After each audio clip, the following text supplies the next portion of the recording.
আসসালামু আলাইকুম বন্ধুরা, আজকে আপনাদের সাথে শেয়ার করব কিভাবে আপনি আপনার ফোনটাকে একটি কম্পিউটার বানিয়ে ফেলতে পারবেন। এজন্য আপনাকে প্রথমেই প্লে স্টোর থেকে একটি অ্যাপস ইনস্টল করতে হবে। যে অ্যাপসটি আমার ইতিমধ্যে ইনস্টল করা আছে, এজন্য আমি দেখাইতেছি আপনাদের অ্যাপসটির সেটিং। আর ভিডিওটির শেষে আপনাদের দেখাবো কিভাবে আপনি এই অ্যাপসটি ইনস্টল করবেন। অ্যাপসটি ইনস্টল করা থাকলে তার ভিতরে চলে যাবেন।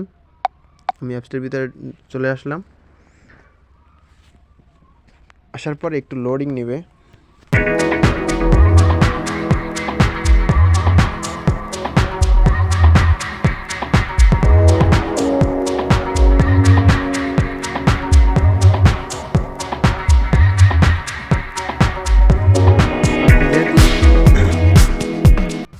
দেখতে চান যে কম্পিউটার বানাবেন, এই জন্য আপনাকে উপরে গেস্ট লেখা এর উপরে ক্লিক করতে হবে।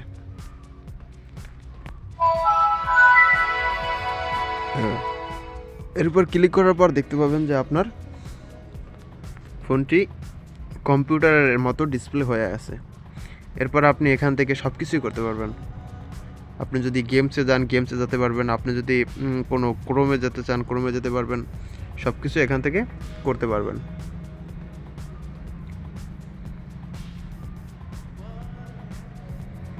আপনার ফোনের ডিসপ্লেটা সম্পূর্ণ কম্পিউটারের মতোই হয়ে যাবে।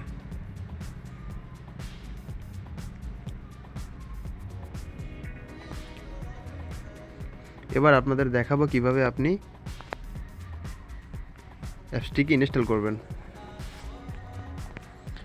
এজন্য আপনাকে প্রথমে চলে যেতে হবে প্লে স্টোরে। প্লে স্টোরে আসার পরে আপনি লিখে সার্চ দিবেন উইন্ডোজ 7। আমার অ্যাপসটি ইনস্টল করা আছে, আপনি এভাবে ইনস্টল করে নেবেন। ভিডিওটি দেখে যদি ভালো লেগে থাকে, উপকার হয়, তাহলে আমার চ্যানেলটি সাবস্ক্রাইব করে রাখবেন। আর কোন ধরনের ভিডিও আপনি চান বলে দেবেন।